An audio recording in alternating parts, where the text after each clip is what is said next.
If you're looking to log out of WhatsApp on Android, here is the easiest way to do it. WhatsApp doesn't have a direct logout button, but you can log out by clearing the app data. Start by opening your phone settings, go to apps, then manage apps or app management depending on your phone model. Then tap on WhatsApp from the list. Now tap on storage and then clear cache and clear data.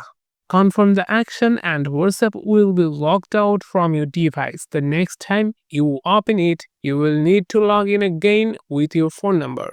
Just a heads up, this won't delete your tabs if they are backed up to Google Drive, but make sure to back them up before logging out to be safe. And that's how you log out of WhatsApp on Android. If this guide helped you, don't forget to like and subscribe for more WhatsApp tips and Android tips.